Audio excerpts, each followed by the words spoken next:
Hi, it's Lucy, and today I'm going to be doing a book haul. Yay! I'm going to take this opportunity right now to remind you guys to hit the subscribe button if you so choose. I know this is probably not the first video of mine you're watching, so you probably know if you like me enough to subscribe or not. And if you do, you should subscribe. And if you don't, but want to continue watching my videos, you should still subscribe. But this book haul, it feels like a weird one because one, I'm not sure if this is going to be it. I might get some more books pretty soon, but I'm not sure. So I want to just do this part first. And if I get more books, I'll haul them and attach it to this video in editing. And two, it's very weird because for the first time, I think I have more books that I have acquired from publishers than I've acquired myself, which does feel weird. But also, this is a relatively small book haul. I think it's one of the smallest I've ever done because I usually wait till I get 10. This one only has 8, so yeah, but I'm trying to do these seasonally. This is my fall book haul, in case you missed the title. So in the future, I will be attempting to do like 4 book hauls a year. I don't know when this is getting posted, but I know that relatively recently we've been having another conversation about consumerism on BookTube. I am fortunate enough that I did get sent books by publishers. This is the first time it's happened that I've gotten more than I buy because I only bought 2 books. I like book hauls because I like to just share what I have acquired, what's on my radar.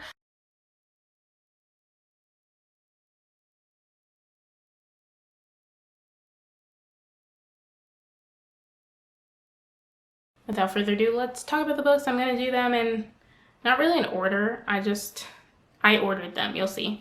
So the first 2 books that I'm going to be talking about I received from Sourcebooks Fire. The first book is The Bone Witch by Rinchipeko. This is a YA fantasy novel that follows a girl named T or Taya. I really should have looked up how to say her name, who is different from the other witches in her family. She has the gift of necromancy, which is feared and ostracized in her society. And necromancy makes her a bone witch. So because of this, I'm gonna go with Taya, because I feel like that's how that name should be pronounced. It's T-E-A. Taya is forced to leave her homeland in order to train with an older and wiser bone witch. And while she's there, Taya puts all her energy into becoming an Asha, which I'm not sure what that is. She's learning to control her elemental magic. She has to be so strong because war is brewing among the 8 kingdoms, which I guess this world has 8 kingdoms, and I assume Taya has to fight in the war. And that's all I got from the synopsis. It does sound interesting. I'm really excited to read this.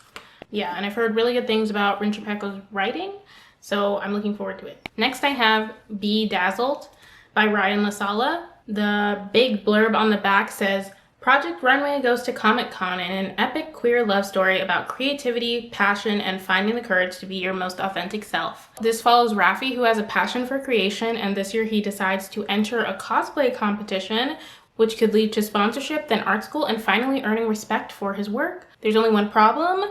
His biggest competition at this contest is his ex-boyfriend, Luca. Apparently the year prior, they partnered together for this competition, but then they broke up because they had wild creative differences. But now this year, he has to partner with him again, and this book questions whether they can make it work this time. Next, we have 2 books that I got from Owl Crate. We're gonna go from okay to bad. The first book that I got was A Deadly Education by Naomi Novik.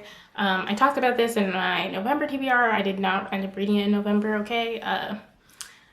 There just wasn't time, okay? But this is the first book in the Scholomance series. The Scholomance? I don't know. This is the first book in a series. It takes place at a magical school that apparently tries to kill its students, and to graduate, I think the only requirement is that you have to survive, because a lot of people don't. This is, like I said, the Owl Crate edition. It looks like this. And yeah, I am not a huge fan of it, but I think it looks fine. It looks like a special edition. I just don't like how they changed the design. I feel like they simplified it too much. But that's, you know, personal preference. I think it does look nice. These are the end pages. I don't know if these are different. And this looks most like the UK edition, except this design is different, I believe. This is her signature. And you get a letter from her, which is nice. I have yet to read it. And then the edges are sprayed. I don't know if you can really tell how shiny they are, but it is like gold foiled sprayed edges. I really like that. This feels like a special edition. I like it. The next book feels less like a special edition. I also got the Owl Crate edition of The Invisible Life of Addy Larue. This is no surprise if you have seen my other video, like I don't know how many videos ago, but I already did an unboxing of this video where I said my opinion. Basically, I'm not a huge fan of this edition. I don't think it's different enough. I know the issue I had with the Deadly Education was that it was too different.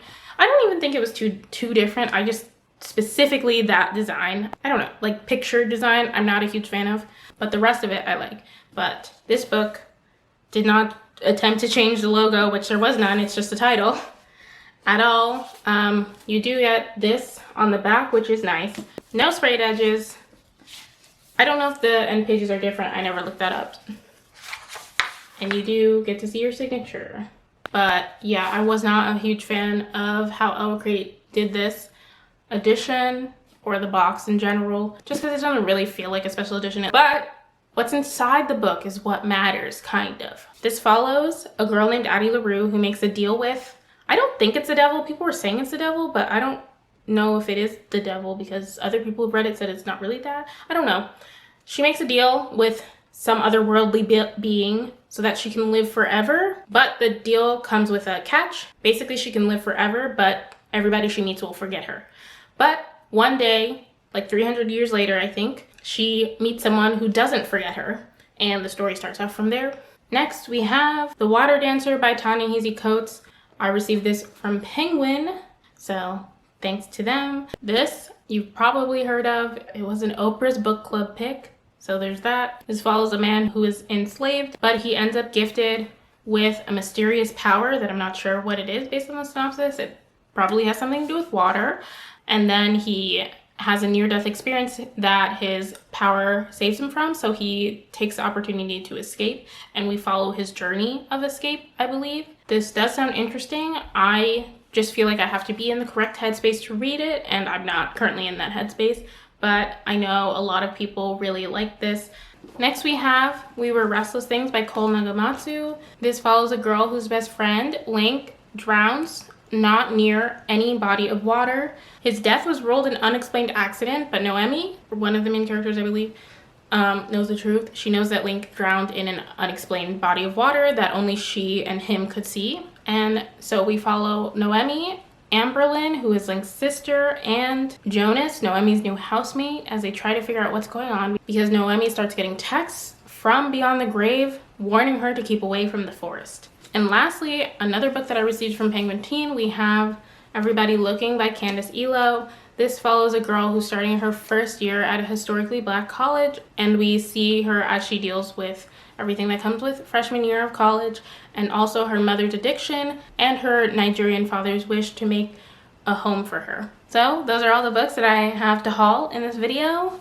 Yay! Thank you so much for watching. If you like this video, please be sure to give it a thumbs up. If you have any opinions about any of the books that I got, let me know in the comments down below. Let me know also what was the most recent book you acquired, whether you bought it, whether someone sent it to you, whether you got it from the library, however you acquired it. Let me know, and also leave a book emoji in the comments down below. If you haven't already, subscribe to my channel and hit the notification bell so you can be notified every time I post a video. Follow me on my social media. I have Twitter, Goodreads, and Instagram, which has my cat in it. Again, thank you so much for watching. I'll see you in my next video. Bye!